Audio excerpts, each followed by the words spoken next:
Hello and welcome to Keep It Classical. In today's video, we're going to talk about the different types of masses written during the Renaissance, define their characteristics, and show some examples. You may have heard me talk about a parody mass in a previous video and wondered what I meant.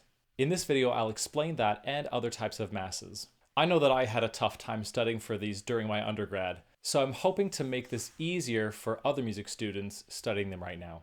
Let's get started. Let's review a little bit about what a mass is and what it's meant to accomplish. Remember, a mass is a religious ceremony and also a musical genre. The mass as a ceremony is a rite of the Roman Catholic Church, where the Last Supper is reenacted and the congregation is given bread and wine, which is called the Eucharist or Communion. It's divided into introductory rites, the Liturgy of the Word, and the Liturgy of the Eucharist. There are several parts that are either spoken, intoned, or sung. Some of these parts are different depending on where you are in the liturgical calendar, and other parts are the same no matter what day it is. These are called the proper or changing parts, and the ordinary or the words that don't change. In the ordinary, there are 5 sections which are sung by the choir: the Kyrie, Gloria, Credo, Sanctus, and Agnus Dei. These 5 movements make up the musical genre we call a mass. Composers will write music to these words in 5 movements to furnish these religious ceremonies. Most composers will write a handful of masses at most, but a few composers in the Renaissance wrote hundreds of masses. When considering the tens of thousands of masses from the Renaissance that survive, we can identify different patterns that divide them into different types and subgenres. Generally, masses in the Renaissance can be divided into 2 main groups: masses based on previously composed materials and masses without previously composed materials. Let's start with masses based on previously composed materials. These include Cantus firmus mass, tenor masses, Paraphrase masses, and Parody masses. The Cantus firmus mass is a setting which is built around and incorporates a previously composed melody. The melody can be in any of the voices, but is most often in the alto or tenor part, and is usually found in an elongated or augmented form, or where the note values are lengthened. Initially, Cantus firmus masses used and featured chant melodies, but they can also include secular melodies. A subset of this type of mass that is sometimes distinguished is the tenor mass, where the melody is specifically in the tenor part. An example of a Cantus firmus mass based on a chant is Missa Gloria Tibi Trinitas by John Tavner. I'm going to play the original melody and then a portion of the mass and highlight the voice with the melody. Gloria tibi Trinitas, et callis una deitas, et ante omnia saecula.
paraphrase mass is another type of mass based on a previously composed melody.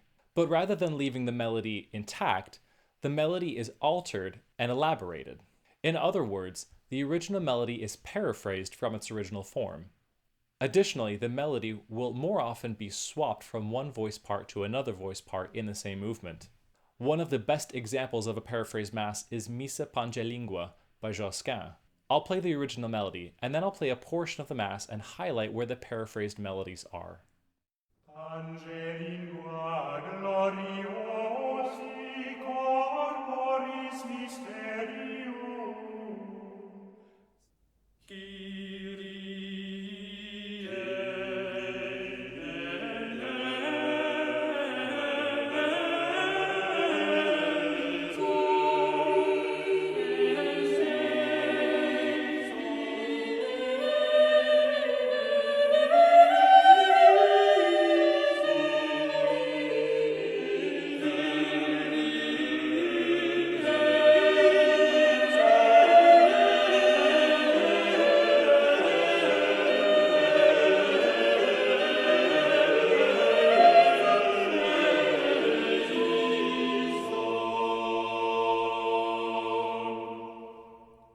A parody mass is a setting where the entire polyphonic fabric, not just a melody, is borrowed from a previously composed piece of music.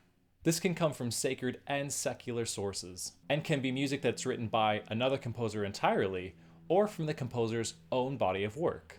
To us today, borrowing someone else's music sounds like stealing, but composers of the Renaissance saw it mostly as a compliment and an homage. I'd like to see that defense come up during the next plagiarism lawsuit. A great example of a composer borrowing a secular tune from another composer is Missa entre vous filles by Lassus. Entre vos filles de Cantus, entre vos filles de Cantus, plus à la fontaine, plus à la fontaine, plus à la fontaine, plus à la fontaine.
The other main group contains masses without previously composed materials.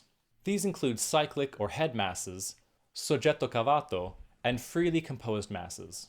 A cyclic or head mass is where multiple movements of the mass begin with the same material or head motive.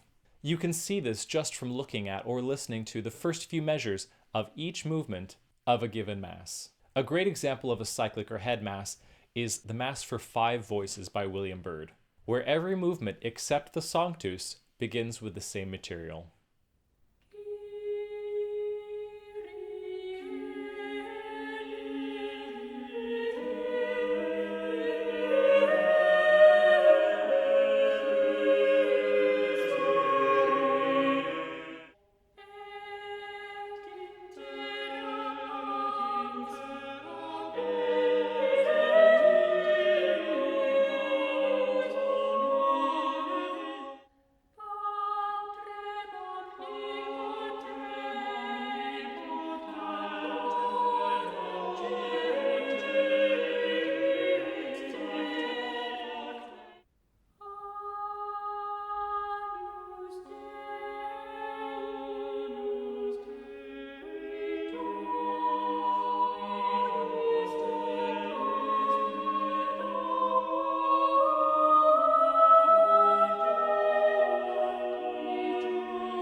a Soggeto Cavato Mass is a mass where the motive or melody is based on the solemnization of a name.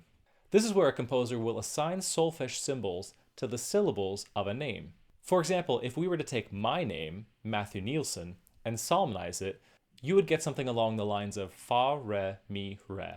An example of this is the Missa Hercules Dux Ferrari by Josquin, where Josquin takes the name of Hercules Dux Ferrari and solemnizes it into Re, Ut, or Do, Re, Ut, Re, Fa, Mi, Re.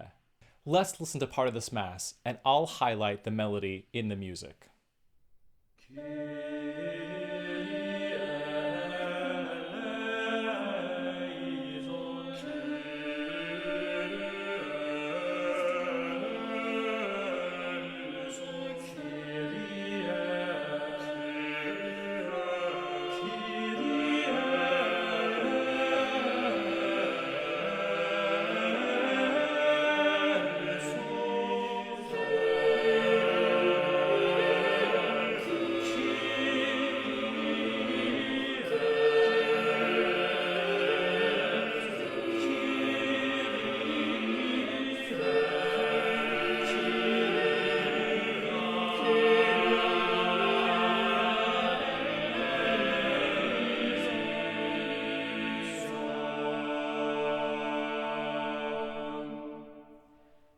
A freely composed mass is a setting not based on any previously written materials and has no other unifying compositional device to any of the movements. It's through composed or freely composed as the name suggests. Sometimes masses like this in the Renaissance will be given the title Missa sine nome, or Mass without name. Basically, this mass doesn't fit into any of the previous categories and has no other distinguishing characteristics, so there are endless examples of them. Some of these masses contain multiple traits. There's no need to really get bogged down in listing all of the traits, but just go with the most important distinction. I hope that this helps clear up the differences between these masses and helps you understand them better through these examples. Which was your favorite type of mass? Leave your answer in the comments below. If you like this video, consider watching the playlist of videos I have about medieval and Renaissance music history. And remember, keep it classical.